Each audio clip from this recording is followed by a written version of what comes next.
21-22 की पॉलिसी लागू होने से पहले दिल्ली में सरकारी दुकानें थीं, ज्यादातर सरकारी दुकानें थीं। सरकारी दुकानों के जरिए दिल्ली में शराब बिकती थी और खूब भ्रष्टाचार होता था उसमें, ब्रांड पुशिंग से लेके और कई तरीके की खबरें आती थी। मैंने खुद रेड कर करके भ्रष्टाचार पकड़ा था वहां पे। हमने उस पॉलिसी को खत्म करके एक नई पॉलिसी बनाई। दिल्ली में पहले कुछ दुकानें प्राइवेट भी होती थी, लेकिन जो प्राइवेट दुकानें थी वो इन्होंने अपने यारों दोस्तों के नाम पे लाइसेंस दे रखे थे और उनसे लाइसेंस फीस भी कम लेते थे, बहुत कम लाइसेंस फीस लेते थे और कई साल से लाइसेंस फीस भी नहीं बढ़ाई थी इन्होंने।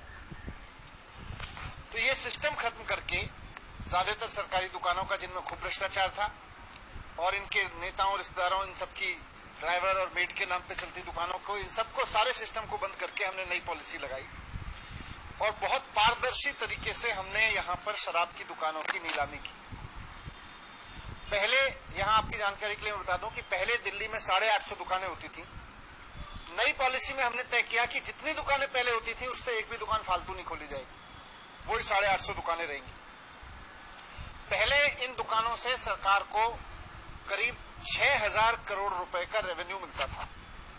शराब पॉलिसी जब पारदर्शी तरीके से इन दुकानों की नीलामी हुई तो दुकानें नहीं बढ़ी, लेकिन पूरे साल में, एक फुल ईयर में 850 दुकानों से 9500 करोड़ रुपए का रेवेन्यू आना था।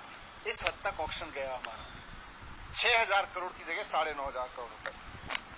तो इस तरह एक साल में नई पॉलिसी के तहत सरकार की आय 1.5 गुने से ज्यादा बढ़ जाती, करप्शन खत्म हो जाता।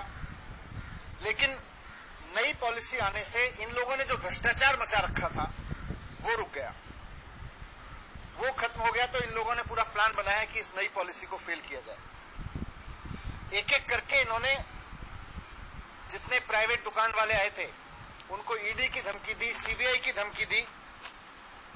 तो प्राइवेट दुकान चलाने वालों को, जो सरकार को ज्यादा रेवेन्यू दे रहे थे, क्योंकि सरकार ने ट्रांसपेरेंट तरीके से उनको दुकानें दी थी ओपन ऑक्शन करके, तो उनको इन्होंने ईडी से धमकाया, सीबीआई से धमकाया। तो बहुत सारे शराब वाले तो, दुकान वाले तो बेचारे,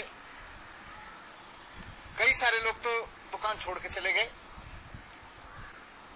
और आज दिल्ली में जो नई पॉलिसी में भी 850 दुकानें हो सकती थी, आज दिल्ली में कुल 468 दुकानें चल रही हैं। और 1 अगस्त से कई और दुकान वाले भी, क्योंकि ये सीबीआई से डरा रहे हैं, ईडी की धमकी दे रहे हैं दुकान वालों को, तो ये 468 दुकानों से भी और कम हो जाएंगी। कई और लोग दुकानें छोड़ के जाने वाले हैं। इनका मकसद है कि दिल्ली में शराब की किल्लत पैदा करो। इनका मकसद है कि दिल्ली में लीगल तरीके से बिकने वाली शराब का क्वांटम कम करते चले जाओ। अब मैं आपके सामने थोड़ा सा और डेटा रखना चाहता हूं कि दिल्ली में और बाकी राज्यों में